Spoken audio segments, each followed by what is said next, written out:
batteries, bike to e-bike conversions, battery diagnosis and repairs, mid-drive conversion kits, ready-made e-bikes, service and repair. Get in touch today at lebikes.co.uk or call or WhatsApp 07355 301 029.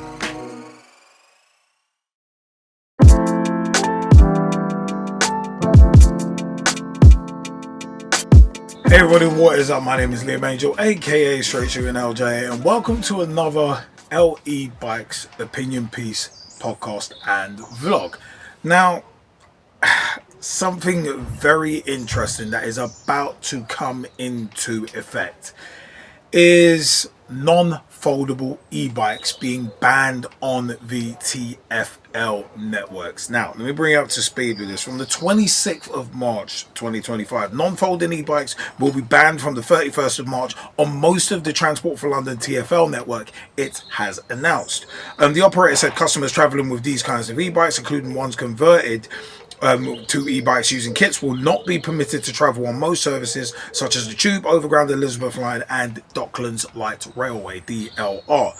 It comes after the union ASLEF said earlier this month it was considering balloting members for strike action over e-bikes being allowed on London Underground. TFL said it had made the decision to ensure the safety of customers and staff, and added that it had carried out a review of safety of e-bikes on the network. More on that later. TFL drew on its own analysis, which it said electric bikes adapted bikes using electronic conversion kits posed a greater fire risk than purpose-built e-bikes, although it pointed out it could be hard to differentiate between modified and unmodified e-bikes. Definitely more on that later. It said it was instigating the ban until improved product safety measures are in place for converted cycles, batteries and chargers. It comes after a small amount of e-bike fires on the transport network, including one which exploded and caught fire on a tube station platform in northwest London in February 2025. That was Rayners Lane. And also there was a e-bike fire in Sutton as well, which is kind of deep south, just outside of London. The operator said it would keep these changes under review pending any future changes to legislation by government regarding e-bike safety standards. I'm going to come back to that as well. Existing rules around non-folding e-bikes and e-bikes will remain in place, including rules stipulating that no e-bikes are permitted on the IFS cloud cable car, and no non-folding bikes are allowed on buses or trams. TFL stressed non-foldable e-bikes will continue to be permitted on the Silvertown Cycle Shuttle service, Woolwich Ferry, river services depending on the operator, and coach services depending on the operator. Dan Parsons from London Bridge e-bike shop Fully Charged said the problem is differentiating between the good and the bad. By banning all, it muddies the waters, and the UK population doesn't necessarily know the difference between good and bad and just assumes that all e-bikes are bad. In an environment where we need to increase the amount of green transportation, we're throttling that. That is a good point. I'm going to come back to that in a bit as well. Lily Matson, TFL's Chief Safety, Health and Environment Officer, said we've been working closely with the London Fire Brigade on a review of safety risks associated with e-bikes on our network. This safety ban will play a vital role in keeping our transport system safe for everyone, and we continue to work with partners in government and beyond to improve e-bike safety.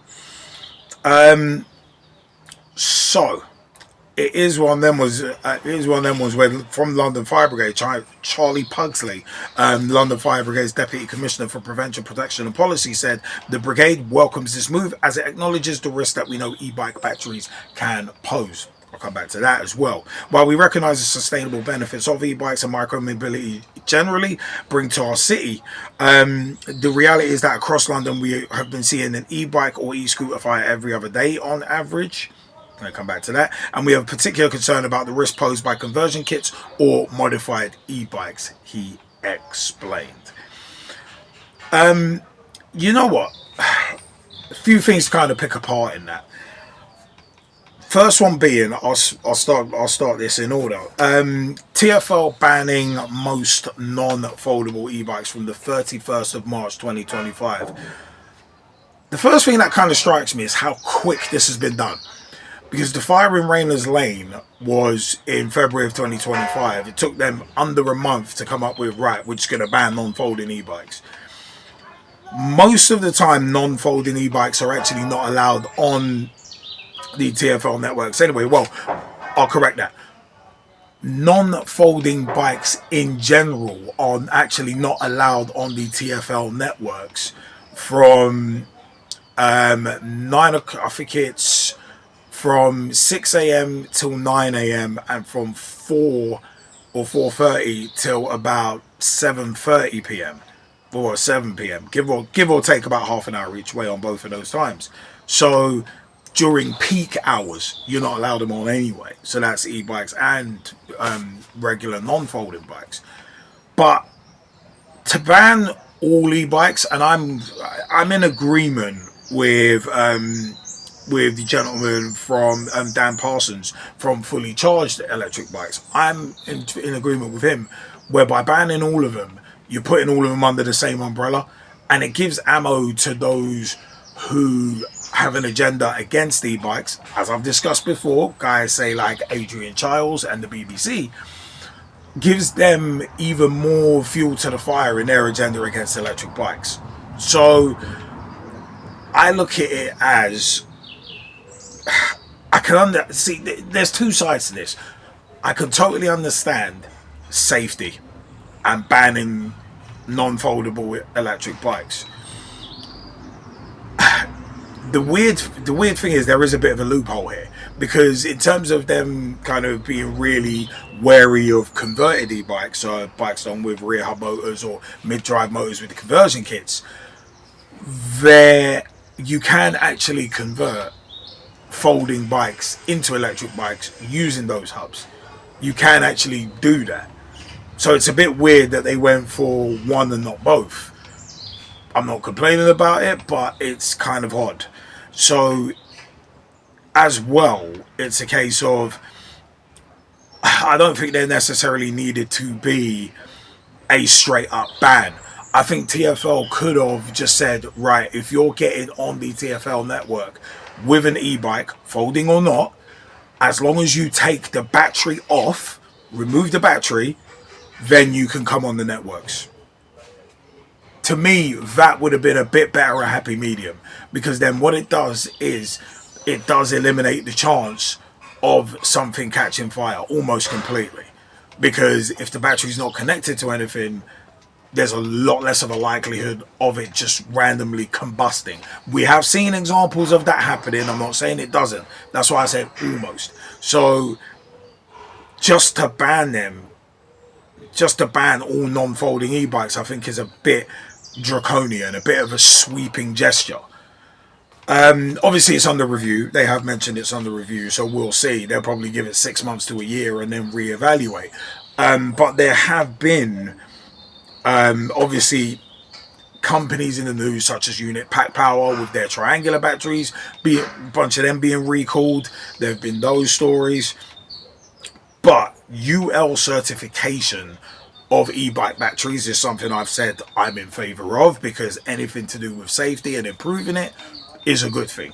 No real drawback. Batteries may cost more, but to guarantee safety, what price can you put on that? So there's that. But it's one of them ones where, again, it's a lot of these rogue traders, these cowboys, a lot of these people who have converted e-bikes, not knowing what they're doing, they're way overpowered, because there's a lot of, and I said, I always hate to demonize them, but there are a lot of these delivery riders doing things on the cheap. We get inquiries here at LE Bikes about, we'll quote someone and they're like, oh, I was hoping that everything would cost 200 quid. And it's like, what? You were hoping kit and a quality battery is going to cost a couple hundred quid? No. You can't do that. Like, you cannot skimp on safety. You cannot shortcut stuff. You can't be paying the lowest possible price and thinking, yeah, this is going to be cool. I'm going to be able to run this bike into the ground. No, because if corners get cut, then you end up paying a hell of a lot heavier a price down the road. So it is one of them ones where I said we get that kind of thing. So I said I can understand it from a safety perspective, why TFL have done what they have done, but I think they didn't need to ban all non-folding e-bikes from the TFL networks. I think I said they could have just said, all right, if you're going to bring these bikes on, you need to remove the battery before you come in the station. Remove it, keep it removed whilst you are on the TFL network, going in through stations, on and off trains until you're completely off the station premises. To me, that would have been a better way to go about it rather than a draconian ban, which perception-wise, as Dan Parsons from Fully Charged said, the perception of e-bikes is already quite negative, and this kind of thing is going to add more fuel to that fire, in my opinion. There's a couple of other things as well. Yeah, I mean, a small number of e-bike fires, yes. I mean, one fire is too many, let alone a couple in the space of a few months. But there's always a lack of context in these stories. And as I've said before, there is always a lack of context when you hear e-bike fire.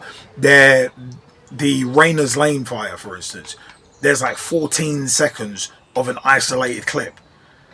You can barely even see what type of e-bike it is. It's like, what was the battery? What was the motor rating? It's like, how many? There's just so much. How was the battery kept? Was it left outside? Was the motor damaged? Was the wiring covered properly? I mean, I've seen there's one thing that I think I posted on my personal socials, and there was a build that I saw in West London. Wow. You know, have a look at it yourself. I'll put a picture up of it. Have a look at that. And that is the kind of thing that I see on a daily basis, along with batteries being wrapped up in gaffer tape and cling film. That is the kind of thing that irritates the hell out of me and spoils it for everyone else. Because that kind of bike, I would not want anywhere near my place of work, my home. I wouldn't want that if I was, say, Sadiq Khan. I wouldn't want that anywhere near the TFL network either. So that kind of bike that I just put up the picture of, that is the kind of bike that is the kind of electric bike that has contributed to this ban, because look how unsafe it looked. So I said I can actually understand it, but I don't think the TFL needed to go that far with it. Now it is interesting that TFL's Chief Safety and Health Environment Officer Lily Matson has been working closely with the London Fire Brigade on a review of the safety risks associated with e-bikes on the network. Okay, cool. You know what? The London Fire Brigade are a great entity to work with in regards to fire safety. They're the best entity when it comes to that. So I think this has been a while. This has been brewing for a while. And as I mentioned earlier about this kind of coming in quickly, it's the timing of it, where it's like a few weeks after the Rayners Lane fire, and it's like, whoa, it's like, where did that come from? But when I think about it, this had to be a while in coming. And also as well, it's interesting that e-scooters were banned from the TFL network for literally the same reason. Because there was, which station was it? It was on the District line, Parsons Green. Parsons Green, there was a e-scooter that caught fire there, and that facilitated the ban on e-scooters on the TFL networks. So to me, it's kind of been almost an inevitability that it would happen with e-bikes as well, because they both use similar types of batteries. They both use lithium-ion batteries. So it was a bit odd that they banned one and not the other, that they banned e-scooters but not e-bikes. That was always a bit odd to me. I was actually surprised that they didn't go for both, but glad they didn't at the time. So it was almost an inevitability that e-bikes were going to get banned on the TFL networks, because e-scooters have been banned for, I think, probably about 3 years now. So yeah, it was interesting. But one thing that was said by, was it Charlie Pugsley, talking about the reality is that across London we have been seeing an e-bike or e-scooter fire every other day on average. No, no, it's not that prolific. I'm sorry, but no, it's not that prolific. I think he's exaggerating that for effect. Because at the end of the day, like there's a lot of e-bikes in London, obviously, but them catching fire, yeah, it that sounds like hyperbole just to make a point. Yeah, I think it's one of them ones where, yeah, see, this is the thing. When you get something like this, you get that negative perception and you get the hyperbole that goes with it. So it is one of them where it has been said, and just having a look at some of the statistics quickly around around e-bike fires in London. Major urban areas have the highest rate of blazes, with London, which did not have injury figures for 2022, recording the largest number of fires. That makes sense because it's a densely populated city. But cases of e-bike and e-scooter fires in the capital amounted to 401 during a 3-year period, injuring 120 and killing 3. So 401 fires over the space of 3 years. So that's not on average, and that's e-bikes and e-scooters. So that's not one every other day. It just isn't. 52 weeks in a year, 365 days. It's like literally, yeah, it's like 401 over 3 years. So that's not one every other day. So as I said, Charlie Pugsley with the hyperbole there. But this is one of the issues about draconian bans like this, is that it just fuels negative perception, and people will throw out statistics, and then you will see that perception get warped, and then the demonization of e-bikes again. And again, that's where a frustration kind of lies for me personally, as a very regular e-bike rider and commuter. So yeah, I mean, the union and those statistics, that I just read a second ago, it was from an Evening Standard investigation. So that was their numbers. That was their numbers that they come up with. So just in case anyone wants a source. So it's one of them where I said one fire is too many, but it is one of them was the dangers of e-bikes are very much over publicized and overhyped, and there is a lot of hyperbole. And I'm not just saying that because I own an electric bike company, not saying it just because of that, but fact is fact. So I said this ban doesn't help.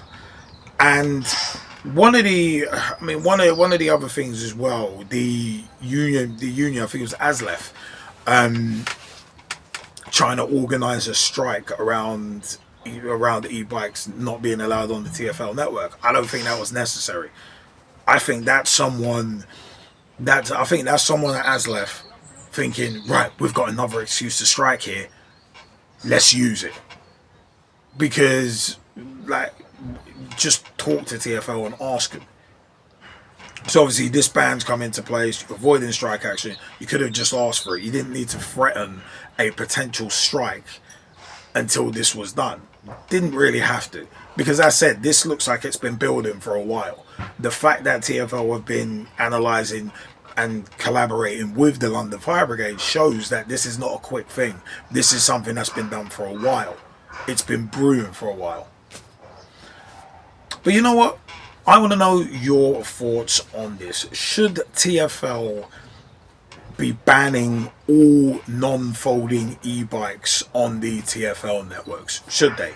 Or should they have just said you can bring them on as long as you remove the battery? I want to know your views on this. Also as well, does TFL banning electric bikes on the TFL networks fuel more negative perception towards e-bikes? Does it change your view on electric bikes as well? You know what, I have been Liam Angel, and it's been an absolute pleasure speaking to you on this LE Bikes opinion piece and vlog and podcast. lebikes.co.uk is where you can find our official website. We sell Bafang mid-drive conversion kits. We also do conversions of bicycles into electric bikes. Also, we are an official reseller for Engwe electric bikes and Himiway long range electric bikes as well. We do repairs, we do servicing, we also do battery diagnosis and repair as well. So if you've got a battery, an e-bike battery that maybe isn't giving you the juice it used to, then check out lebikes.co.uk. Drop us a line there as well. 07535 301 029 is the LE Bikes number if you want to call us and have a chat. We are LE Bikes Ltd and LE Bikes. We're on Instagram, we're on X aka Twitter, we're on Facebook, we're on TikTok. Wherever you are, we are there too. At LE Bikes on YouTube for our quick tip series. Our podcast and vlog can be found there as well, and so much more as well. So the quick tips and tricks, and so much more video content to help keep your e-bike running smoothly and give you more information on e-bikes in general if you're new to the area. As said, once again, I have been Liam Angel, aka Straight Shooting LJA, and until next time, happy riding people and stay safe.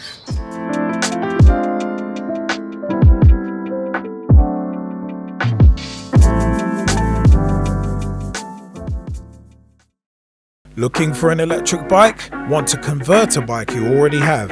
Or just looking for an extra battery for your e-bike? Check out our range at lebikes.co.uk.